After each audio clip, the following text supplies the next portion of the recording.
Well, this is Group 4. Group 4 consists of me, Alec, Belanger, Colton, Rodey, Katie, Holloway, and Matthew Johnson. Yeah, our group is doing an overview of Kickstarter. Kickstarter, I'm just going to say what it is. Kickstarter is a platform made to fund creative projects of any kind. It launched on April 28, 2009, and since then, over 2.5 million people have pledged over $350 million. Each project is managed by the person who created it, and they have complete control over what they do with it. Funding for each project is raised on all or nothing basis. This means the creator of Kickstarter campaign only receives the money in the case that they meet their goal by the set deadline. If not, then the people who funded the project get their money back. When someone creates a Kickstarter campaign, they create a video detailing their project and how they plan to complete it. Then they set different levels of rewards, set at multiple levels of donations, such as a different reward for $1, $5, $15, etc. Kickstarter allows projects of any kind, however, it does not allow charity, cause, or Fund My Life campaigns. Kickstarter's terms of service also require each project that meets its goal to fulfill the promises of their project in order to avoid scams. So I'm going to be talking about the accountability aspect of Kickstarter. Some of the questions that are asked are, who is responsible for completing a project as promised? And that just boils down to the creator. It's all of their responsibility to complete it. Kickstarter is not directly involved in the development of the projects. Kickstarter does not guarantee projects or investigate a creator's ability to complete their project. It's really, up to you guys and the creator. You guys. Mm-hmm. Can you cut that out? Yeah. All right. How do backers know if a project will follow through? Backers should look for creators who share a clear plan for how their project will be developed and created. Creators are encouraged to share links and more background information on the project and on themselves to make backers feel more comfortable. Okay, how do I know a project creator is who they claim to be? Perhaps you know the creator or you heard about the project from a trusted source. They might have a first-person video on the page. And if you're still not sure, you can look for the creator's biography section on the project page, see if they're connected with Facebook, and if so, go to their Facebook page. At the end of the day, use your internet street smarts. Another question is if the creator is legally obligated to fulfill the promises of their project. And that's, Kickstarter's terms of use agreement, which you have to obviously agree to. All right, next we're going to talk about some stats of the Kickstarter program. Let me just start with how many projects have actually been funded. 74,266 projects have been funded so far using Kickstarter. Over 31,000 of those projects have been successfully funded. And that means that their goals have been met and they've actually received the money. 21,158 of the successfully funded projects have raised between $1,000 and $10,000. 304 successfully funded projects raised between $100,000 and $1 million. And 14 successful projects have raised over $1 million. I'm also going to share with you the top 10 amounts that have ever been raised with Kickstarter and what their projects were. Number 10, the number 10 slot went to a project that was called Shadowrun Returns. Looks like it raised $1,836,447. Number 9 was done. It was a project called Planetary Annihilation, a next generation RTS. That raised $2,229,344, and that was also in the category of video games. The last one was too. Number 8 was a project named Oculus Rift, Step Into the Game, and that was classified as technology. and it raised $2,437,000 $437,000. Number 7 was a project entitled Homestuck Adventure Game, and once again it was in video games.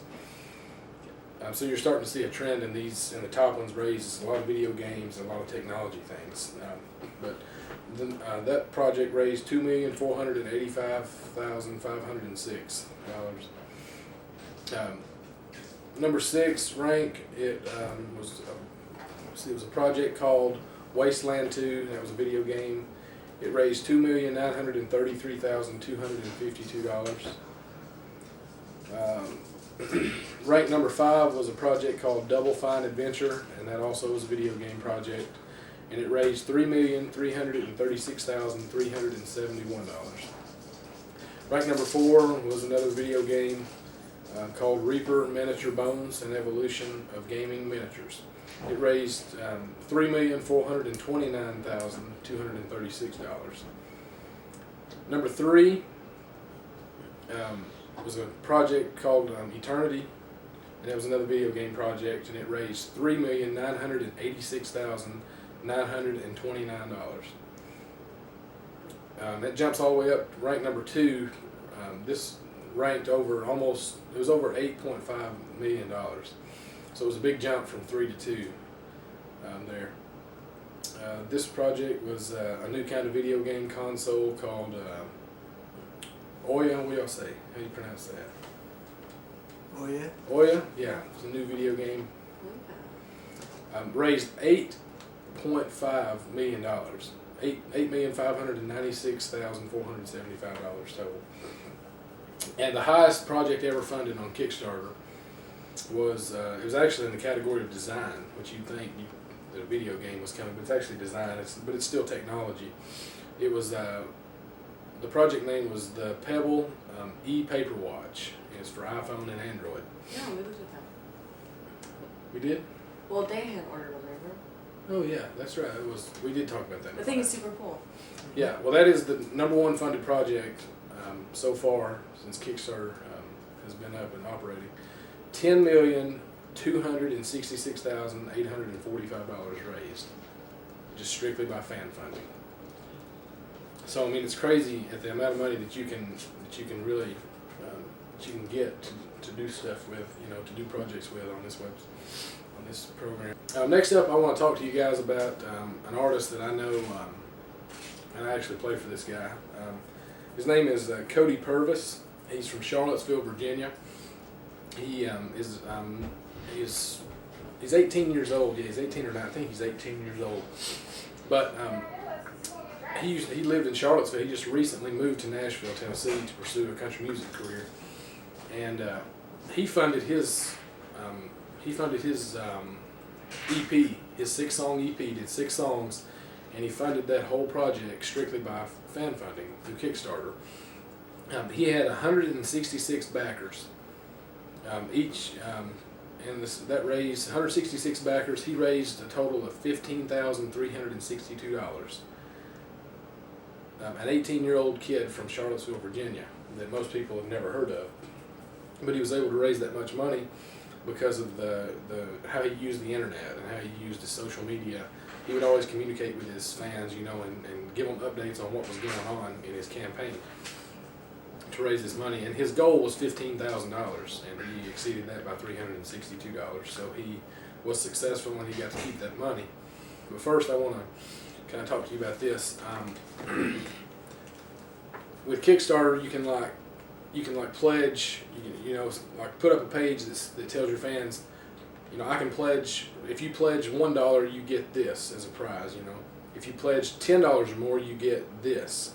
So these are some of the things that Cody did. He had a package that went all the way from pledging $1 to pledging $5,000. And let me just go down the list. His offer for pledge $1 or more said, a big thank you and my deepest gratitude. No amount is too small. So I mean, it was kind of being nice. There wasn't really nothing to give away for $1, but pledge $10 or more, and you get to download my album before it's released to the public. There was 25 backers in that category. pledged $50 or more. There was 28 backers in this category, and those backers received an autograph, pre-released CD, a Cody Purvis t-shirt, and a handwritten thank you note.